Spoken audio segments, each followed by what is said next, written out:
Rachel, welcome back to the show. Always a delight to see you. Speaking of Joe Biden, he's hung his hat on this bill, this mega spending bill. I don't refer to the mega spending defense budget, but the bill to rebuild, refloat the American economy after the pandemic. But it now looks as if it's not going to go through because there's one Democratic Party holdout who's going to sink it. Tell us. Yeah, it has turned into good old Senator Joe Manchin being the one to sink Biden's entire presidency in just a morning if you focus only on the headlines that we've seen so far. And if you listen to the statement that we got from Press Secretary Jen Psaki earlier today.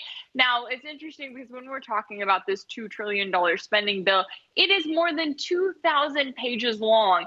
And that is still crazy to me that this is the way that Congress does things. Instead of getting on the floor, instead of actually doing their job and going through each individual issue, voting on it individually, and debating on it individually. Instead, what they do is they cram it into this massive bill. And we have to remember that this current, as they refer to it, the Build Back Better bill, this is what Democrats have really been promising, because they just passed another package a few weeks ago, which was specifically aimed at infrastructure. However, it didn't include a lot of the things that Democrats like Joe Biden have campaigned on in terms of childcare, in terms of funding for certain climate change initiatives and the likes. However, Democrats said, hey, we've got the majority in the House, the Senate, and the White House. We are going to make sure that all of those other policies are passed. We're going to include it in this new bill. But the problem with doing that is that they needed every single Democrat to support it. So when you have someone like Joe Manchin who comes out and says, actually, I'm not able to vote for this, I'm going to have to vote no, then that turns the entire plan into chaos. And it's crazy to think about the fact that we're literally looking at something that is being voted on down party lines instead of looking at each individual issue and deciding, okay, what do the American people need right now? What should be prioritized right now? Instead of doing that, they're wanting to pass something that is $2 trillion and is apparently held up by a single senator's vote. And the reason that Manchin says that he can't support it is because it's adding to the national debt, which is now nearly $30 trillion. And it always makes me laugh whenever members of Congress start talking about the national debt and start warning about it, because they raise that debt ceiling like it's nobody's business. I mean, they've done it dozens of times. It's become almost an expected thing that whenever they decide that they want to spend more, whenever they decide that they want to print more money, they just go in there and raise the debt ceiling a little higher. So I guess now that it's getting to nearly $30 trillion, they're deciding that they just may have an issue with it. What's $30 trillion between friends? What can Joe Biden do to this recalcitrant senator? Is he biddable? Is he buyable? Is he browbeatable? Well, apparently it's sounding like he's not at the moment, given the fact that he has every single Democrat now calling him out and saying that he is the one who is to blame if this doesn't go through.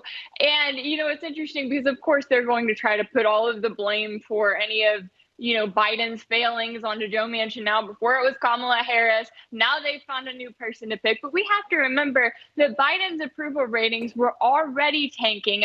Americans were already concerned about the fact that we have inflation here near 40-year highs, about the fact that our economy as a whole is struggling. We're seeing gas prices skyrocket. I mean, there are so many individual things that we should be focusing on. But instead, now the media as a whole, and of course the Biden administration, gets to just point at Joe Manchin and act like they're going to, make something happen in terms of going after his career. And this is when the Democrats control the White House, the Senate, and the House. What about after the midterms, when they almost certainly lose control of two of those three arms of government?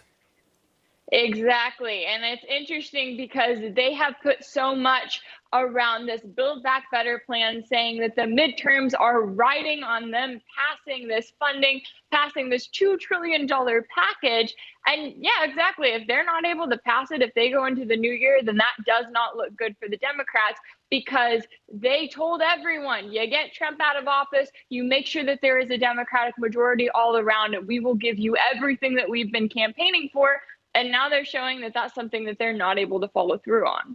Now, I was caught, I read the New York Times at weekends, and I saw that they had some really dramatic news about the number of people that have been slaughtered by errant, one assumes they're errant, aerial drones. The number of people in the Middle East that are being wiped out by these drones, and we know about the 10 people that were killed in Kabul, 7 of them children. What is it with these drones? Why the fixation with sending drones when, as Daniel Hale pointed out, the vast majority of them don't hit the target that they're intended to? Yeah, I know whenever those drones were introduced, and specifically when the Obama administration came in, one of the things that they promised with this, that this was going to be a much more precise way to take out their targets. And, you know, it was going to be different than what we saw with the Bush administration in terms of putting boots on the ground. But yes, exactly. Now we've got the New York Times speaking out about it, reporting on just how often civilians are killed. And it is incredibly concerning when you look at the fact that this is spanning not only the Obama administration, the Trump administration, now we're getting into the Biden administration. And these precise killing machines, these predator drones, as they're called, are too often taking out civilians, too often not hitting actual targets. And it is notable because just as we saw this last week, what the Pentagon does is when something like that happens, when they see that there are several civilians that are killed, they look at it and they say, no further investigation needed. They say that no charges should be filed. They shrug it off and say, oh, it's an accident, we need to just move on, when too often those are incidents that actually need to be investigated. And the reason that they continue to happen is because these military members know that there will be no accountability, that there will be no consequences. And then oftentimes, as we've seen, as the cases with Daniel Hell, with Julian Assange, with a number of those people who have actually spoken out about it, the people who are targeted, the people who actually face consequences are those who reveal just how devastating these drone strikes are, who reveal that to the public, and the people who are responsible for them are the ones who walk away free and who are even celebrated for their patriotism here in this country. Lastly and briefly, if you would, Rachel, the trial of Ghislaine Maxwell is coming to a rather abrupt end. It has not gone on, or is not going to go on, as long as had been provided for. What's your feeling? Is she going to be convicted or not?